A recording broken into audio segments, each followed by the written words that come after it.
자, 저희가 이제 카톡이나 뭐 어떤 문제 풀라고 미리 말을 해줬을 거예요. 그걸 풀고 나서 들으셔야 됩니다. 자, 그럼 이제 같이 풀어볼 건데요. 자, 토익은 보기를 보고 무슨 문제인지 판단을 해야 돼요. 자, 근데 이제 보기를 봤었을 때 이런 2번 같은 문제 같은 경우는 무슨 문제예요? 바로 품사 묻는 문제입니다. 자, 품사 묻는 문제 같은 경우에는요, 문제 풀이를 어떻게 하라 그랬었죠? 바로 주어랑 동사를 잘 잡기로 했었습니다. 주어랑 동사를 잘 잡기로 했어요.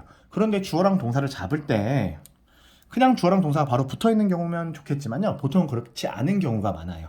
그래서 주어랑 동사 사이가 막 벌어져 있는 경우가 있는데, 그때 같은 경우에 괄호를 이렇게 잘 쳐서 진짜 주어랑 동사를 잘 잡아내야 된다 그랬어요. 이 괄호를 쳐야 될 것들 중에서는 뭐가 있었죠? 첫 번째 바로 전치사 플러스 명사가 있었고요. 그리고 두 번째 to 부정사가 있었습니다. 세 번째, 주어는 명사잖아요. 그쵸? 문장이 명사를 이렇게 수식하면은요, 이 절은 형용사절이었죠. 앞에 꼭 뭐가 필요했어요? 형용사절, 접속사가 필요했습니다. 자, 그런데 아무나 형용사를 접속사로 쓰이지 않았어요. 형용사절 접사 같은 경우에는 뭐가 있었죠? 첫 번째, 관계대명사. 관계대명사 같은 경우에는요, who, whom, which, 대시 있었고, 뒤에 불완전한 문장이 왔었고, 컴마 대신 안 됩니다 라고 외워달라고 했고요. 두 번째 뭐가 있었죠? 소유격 관계대명사가 있었어요. 소유격 관계대명사는요, whose랑 of which가 있었고, 뒤에 완전한 문장이 왔습니다. 그리고 세 번째, 관계부사가 있었고, 관계부사에는요, when, where, how, why가 있었고, 뒤에 완전한 문장이 왔었어요. 자, 그리고 관계대명사에서 주격이랑 목적격 관계대명사가 있었는데, 얘네 둘이 생략되는 방법이 달랐었잖아요. 그쵸? 주격이랑 목적격 관계대명사요. 주격 관계대명사는 비동사랑 같이 생략이 돼서 ing랑 pp가 남았었고, ing인지 pp인지는 바로 목적어의 유무로 구별을 했습니다. 자, 그 다음에 다시 5번. 목적격 관계대명사 같은 경우에는요, 혼자 스스로 생략이 돼서 명사 다음에 바로 주어 동사가 나온다 그랬어요. 자, 그래서 혹시라도 품사 묻는 문제가 나오면은요, 이러한 아이들을 괄호를 잘 쳐서 진짜 주어랑 진짜 동사를 잡아야 한다고 했었습니다. 자, 그랬었을 때 이 동사에 외운 동사가 나온다. 그러면은 그 다음 빈칸에 뭐가 나오는지 바로 동사가 결정을 해준다 그랬습니다. 자, 그러면은 emerge 다음에 빈칸이 나와요. 그럼 혹시 뭐가 나오죠? emerge는 외운 동사 있나요? 없으면 그냥 다 바로 목적어가 나오겠죠. 그런데 emerge 같은 경우는 일형식 동사죠? 다 바로 뒤에 부사나 전치사 플러스 명사를 갖고 올 거예요. 자, 그리고 주어랑 동사를 잡았더니 동사가 바로 remain이 잡혀요. 그 다음에 빈칸이 나옵니다. 그러면 꼭 뭐가 나와줘야 되죠? 명사랑 형용사가 나와줘야 되죠? 이형식 동사기 때문에요. 그러한 이형식 동사 같은 게 뭐가 있었죠? be, become, remain, prove, seem, appear이 있었고요. 자, 그런데 이형식 동사 같은 경우는 뒤에 형용사나 명사만 온다 그랬어요. 근데 여기서 또 예외가 되는 게 있었죠. 바로 there 비동사 같은 애들. 자, there is an apple. 이거 같은 경우에는 사과가 있다라는 뜻이죠. 원래는 비동사 다음에는 형용사나 명사가 올 수 있는데, 이 there 비동사 같은 경우에는 뭐뭇이 있다라는 뜻으로 there 비동사 다음에는 형용사나 명사가 아닌 무조건 명사 덩어리만 온다 그랬었습니다.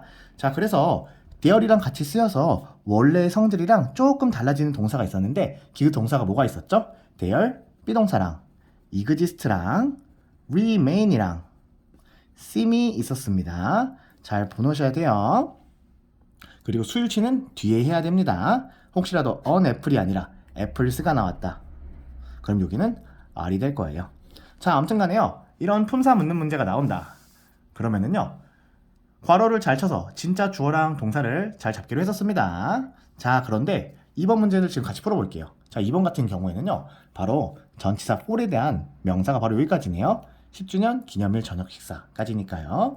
빈칸의 자리는 당연히 명사인 주어가 될 거고요. 명사 자리에 들어갈 수 있는 거는요, 명사 자리에는 뭐가 들어갈 수 있었죠?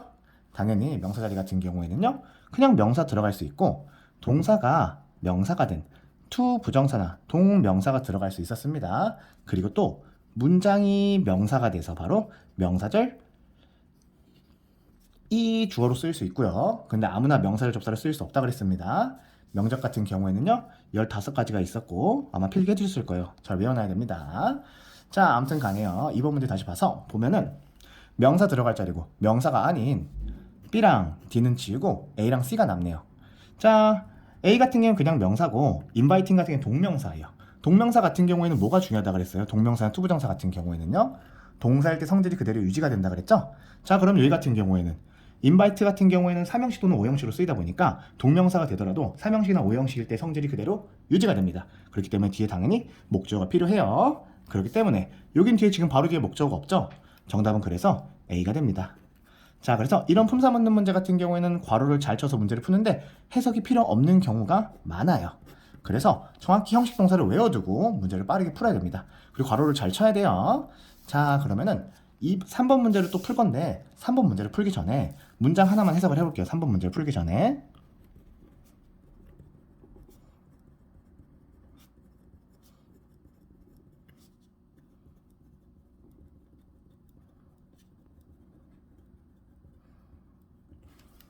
자, 여기 보면 3번 문제 풀기 전에 자, 여기를 볼 겁니다.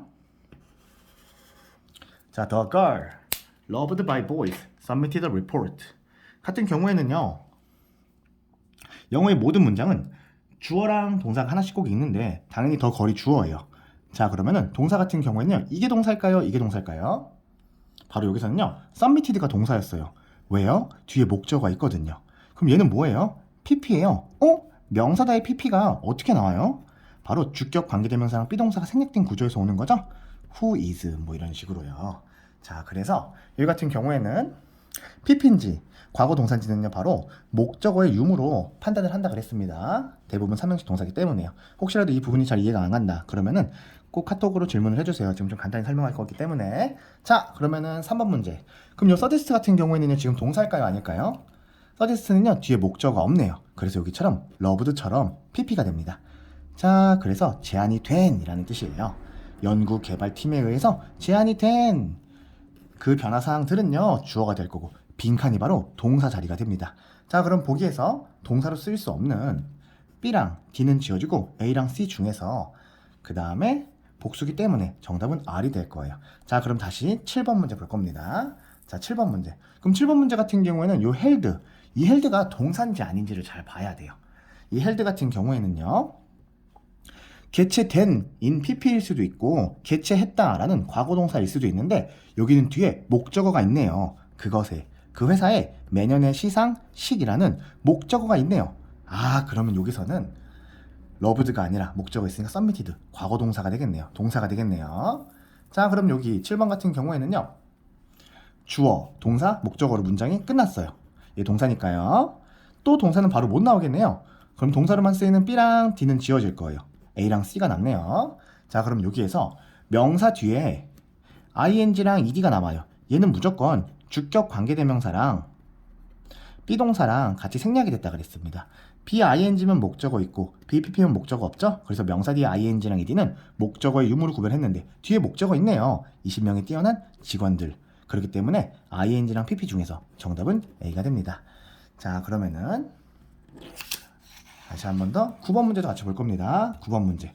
9번 문제도 보기를 보니까 품사 묻는 문제예요. C랑 D는 동사고 A랑 B는 동사가 아닙니다. 자, 그래서 여기서 동사가 있나 찾아봤더니 include가 동사예요. 그럼 여기 또 동사가 나올 수가 없네요. 자, 그래서 동사로 쓰이는 C랑 D는 지우고 A랑 B가 남는데 명사 뒤에 ing가 나오면은요, 무조건 뒤에 목적어 있어야 된다 그랬죠? 그렇기 때문에 A는 안 되고요. to 부정사 같은 경우에는 이랬을 때는 목적어가 당연히 필요하지만 to 부정사의 수동태 형태가 들어가게 되면은요, 목적어가 필요가 없습니다. 정답은 그래서 B가 될 거예요. 자, 그리고 이제 8번 문제. 8번 문제. 자, 8번 문제 같은 경우는요, 저희가 이제 나중에 문제를 조금씩 풀 때 명사절이나 형용사절 단원을 공부하고 난 다음에 이 문제들을 다시 보게 될 텐데, 자, 얘도 토익에 자주 나오는 문제 유형이에요. 자, 근데 이 문제를 풀기 전에요, 명사절 접속사에는 뭐가 있는지, 형용사절 접사에는 뭐가 있는지 먼저 쭉 한번 써보고, 완전 불완전이랑 같이 써보고, 그리고 난 다음에 문제를 풀 겁니다. 잠깐 멈추고 쓰세요. 자, 그러면은요, 명적 같은 경우에 뭐가 있죠? 명적 같은 경우는 15가지가 얘네만 명사 접사로 쓰일 수 있습니다. What, that, if, whether, who, whom, which, whose, when, where, how, why, whatever, whichever, whoever 이렇게가 있습니다. 자, 그 다음에 완전 불완전도 체크하시고요. 형용사절 같은 경우에는요. 뭐가 있었죠? 아까 전에 형용사절 같은 경우에는 관계대명사, 소유격 관계대명사, 관계부사 이렇게 있었죠? 완전 불완전까지 잘 기억하셔야 됩니다. 자, 그러면은 보기가 이렇게 명사절로만 이루어진 문제가 나와요. 이런 문제들 같은 경우에는요. 명접에 있는 아이들 같은 경우에는 거의 다 형접에도 있죠. 그래서 바로 완전 불완전을 판단하기 전에 명접인지 형접인지 자리를 먼저 판단을 해놔야 됩니다. 자, 그러면 8번 문제. 문장의 구조를 보면은요. 그 모토시어가 바로 주어예요.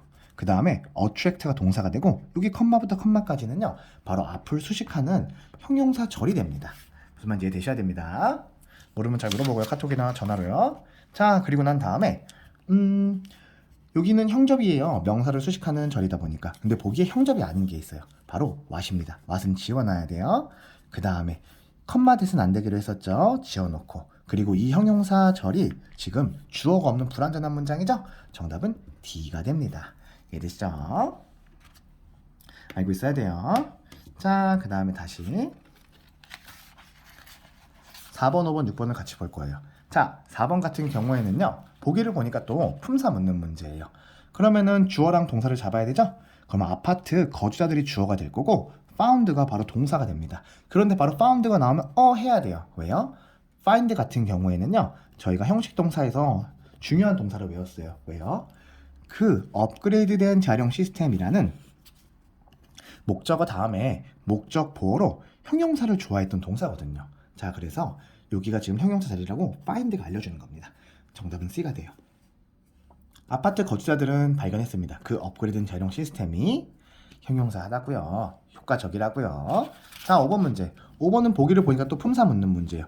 A랑 C는 동사고 B랑 D는 동사가 아니네요. 그러면 자리를 먼저 확인을 해봐야 되는데 become이 동사인가 아닌가 봤더니 become이 동사라면은요. 주어는 인사 부서 얘기 때문에 단수기 때문에 s가 붙어야 됩니다. 그래서 얘는 동사가 아니에요. 빈칸이 자로 바로 동사 자리가 됩니다. 그래서 동사로만 쓰이는 동사로 못 쓰이는 B랑 D는 지을 거예요. A랑 C가 남네요. 자, A랑 C의 차이는 단수 복수죠? 정답은 바로 A가 되겠네요. 자, 그 다음에 다시 6번 문제요. 자, 6번 문제 같은 경우에는요. 보기를 보니까 또 품사 묻는 문제예요. 자, 그래서 여기서부터 여기까지는 어차피 부사 덩어리가 될 거고 이제 품사니까 주어 동사를 잡아야 되는데 주어랑 동사 둘 다 없어요. 지금 목적어만 있네. 전치사 플러스 명사 덩어리가 될 거고.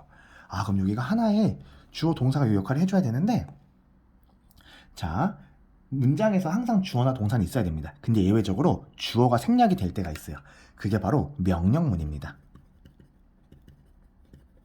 자, 명령문 같은 경우에는요. 너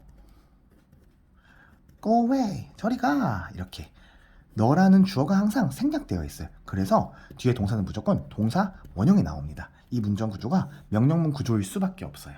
그래서 여기는 정답은 B로 가야 돼요. 가끔 나오는 문제 유형이니까 잘 기억해 두셔야 됩니다. 자, 그 다음에 다시 자, 13번은 보기를 보니까 또 품사 묻는 문제예요. 그러면은 주어랑 동사를 괄호를 잘 쳐서 잡아야 됩니다. 그쵸? 자, 동사가 B동사예요. B동사 나오면요. 형용사나 명사가 들어갈 수 있죠? 형용사랑 명사를 쓰일 수 없는 C는 지우고요. 그 다음에 A는 신뢰성이라는 명사고요. B는 믿을 수 있는 이라는 형용사고 D는 의존하는 이라는 형용사예요. 자, 그래서 해석을 해보면은요. 자, 고용주가 look for, 찾는 직업 후보자 사이에서 고용주가 찾는 주요 자질은요 뭐예요? 믿을 수 있어요? 아니요, 신뢰성입니다. 정답은 A가 됩니다. 다시 한번 이렇게 주어랑 동사를 잡았을 때 동사가 이 형식 동사가 잡힌다. 그 다음 빈칸은 형용사나 명사가 들어가고 형용사랑 명사 이제 어떻게 고르냐면은요. 주어랑 동격일 때 같은 경우가 명사고 수식이면은 형용사라 그랬습니다. 그리고 또 하나 더 이 형식 동사 같은 경우엔 뒤에 보호가 나오지만 their B동사 같은 경우에는 무조건 명사만 나옵니다. 예외가 되는 4가지 B동사, exist, seem, remain 같이 기억해 두시고요. 자, 그 다음에 다시 품사 묻는 문제니까 18번 먼저 한번 더 같이 봅시다. 18번은 또 품사 묻는 문제예요. 동사는 B동사고 주어는 A입니다. 근데 이제 투부정사가 된 동사가 help예요. 이 help 같은 경우에는 목적어 다음에 목적 보호로 동사 원형을 갖고 왔죠?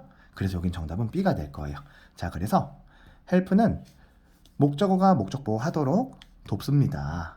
라고 하나의 덩어리를 갖고 오는데요. 준사역 동사의 특징이니 잘 기억해 놓으세요. 기억해 두시고요. 자, 그러면 이제 동사의 어휘 묻는 문제 볼 겁니다. 자, 14번 동사 묻는 문제, 14번 동사 묻는 문제입니다. 얘 같은 경우에는 지금 특별한 동사가 바로 offer이 있어요. offer 같은 경우는 사람 사물이죠. Mr. Rochelle assistance 한 덩어리가 아니라 두 덩어리죠. 얘 넣고 해석하면 되겠네요. 얘스러우니까요. 사형식스러우니까요. 자, 부장은요 러시엘에게 도움을 제공했습니다. 뭐에 대한 도움? 그의 상품 연구 프로젝트에 대한 도움. 다음 주가 만기인이라면서 아무나 사람 사물 구조를 못 갖고 오니까 사형식 동사인 offer이었을 것 같았고 넣고 해석해서는 맞으니까 찍어 넘어가면 됩니다. 그러한 사형식 동사는 뭐가 있었죠? 뭐 있는지 한번 쭉 써보고 그리고 난 다음에 답지 보고 확인하세요. 형식 동사표 보고. 자, 15번 사형식 기부동사 써보기 쓰고 확인하셔야 됩니다. 자, 15번 같은 경우에는요 특별한 동사가 뭐가 있어요? 얼지가 있죠. 이 얼지 같은 경우에는 목적어가 되는 목적보로 투부정사가 오는 걸 좋아해요. 얘 넣고 해석하면 되겠죠? 부사장님은요 얼지 촉구했습니다. 선임 스태프가요 항상 행동하라고요. 최고의 관심 안에서 회사에. 정답은 D가 되겠네요. 여기도 이따가 주어, 동사, 목적어가 되는 목적보 투부정사 취하는 동사들 한번 다 써보고 형식 동사표 보고서 해놔야 돼요. 자, 그 다음에 다시 17번도 동사 묻는 문제입니다. 동사 묻는 문제고 특별한 동사인 그랜트가 보여야 돼요. 그랜트 같은 경우는 사람 사물을 좋아하는데 구조가 많네요. 얘는 해석하면 되겠죠? 상위 경영진들은요 직원들에게 허락을 주었습니다. 캐주얼한 옷을 입으려 금요일마다. 정답은 B가 되고요. 자, 16번 같은 경우에는요 조금 중요해요. 자, 16번 같은 경우에는 일단은 미스터 리가 명사 하나, 그 다음에 여기가 지금 다 명사절이에요. 명사절.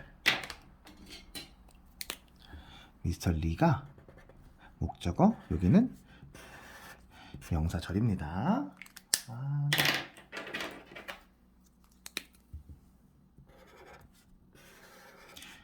자, 그런데 어나운스는 발표하다는 뜻이잖아요.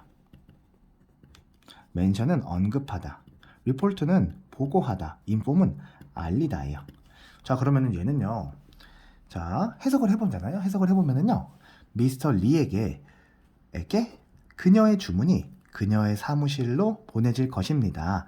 다음 주 말까지 라는 것을요 발표해주세요, 언급해주세요, 보고해주세요, 알려주세요. 다 말이 됩니다. 그럼 이거 해석으로 못 푸는 문제란 말이에요. 자, 그러면은요 사실 여긴 특별한 동사가 바로 인폼이 있어요. 인폼. 자, 인폼 같은 경우에는 형식 동사표 보면은 사형식에 기부 말고 그 밑에 하나 더 있단 말이에요. 얘도 특별한 동사예요. 왜냐면은요 사형식 동사 같은 경우에는 주어 동사 사람에게 사물을 하면서 기부 같은 동사들만 알려줬었는데 이 인폼 같은 동사들은요 주어 inform you 동사들 같은 경우에는요 사람이 나오고 뒤에 사물이 그냥 나오지 않아요. 뒤에 얘는요 간접 목적어, 직접 목적어, 간접 목적어, 직접 목적어로 얘는요 명사절을 좋아합니다. 명사절. 이렇게 오는 걸 좋아해요. 아무나 이런 구조를 갖고 오지 않습니다. inform 사람, 명사절. 첫 번째 이런 구조를 좋아하고요. 두 번째 인폼 같은 경우에는 뭘 좋아하느냐? 사람 다음에 사물이 나오긴 하는데 이때 중간에 오브가 들어가요. 그래서 이때 오브는 뜻이 없습니다. 사람에게 사물을 알려주다. 기브 같은 동사들이랑 차이가 있는 겁니다. 이거요. 그냥 사물 나올 때도요. 그리고 세 번째, 그냥 사람이 나오던가. 이렇게 세 가지 경우로 쓰입니다. 그리고 인폼 같은 경우는 무조건 사람이 나와줘야 돼요. 이것도 같이 기억해 주시고, 인폼 같은 동사들은요 inform, notify, commit, remind, tell, assure, advise 있으니까 같이 형식 동사표에서 이제 외워두셔야 됩니다. 자, 그래서 세 가지 성질들 잘 기억해 놓고 이제 형식 동사에서 이것도 외우셔야 돼요. 자, 그럼 이제 품사 묻는 문제는, 그리고 또 동사의 어휘 묻는 문제들 같은 경우에는요 형식 동사들이 너무나 중요하다는 걸 알았어요. 그쵸? 품사 묻는 문제, 이런 13번 문제 같은 경우에도요 품사 묻는 문제 같은 경우도 주어랑 동사를 괄호를 잘 쳐서 잡은 다음에 외운 동사가 나오면 거기에 맞게 구조를 생각해 내야 되고요. 반대로 또 이런 동사 어휘 묻는 문제가 나오면 또 이 형식 동사가 뭔가 특별한 동사들이기 때문에 얘네들이 좋아하는 문장의 구조들이 있잖아요. 그 구조들이 맞으면 넣고 해석하는 식으로 문제를 풀어야 돼요. 안 그러면 너무나 어려우거든요. 그래서 혹시라도 형식 동사가 아직도 헷갈린다 그러면은요 다시 한번 백지에 써보고 외우고 계속 확인해 주셔야 됩니다. 자, 일단은 여기까지가 첫 번째.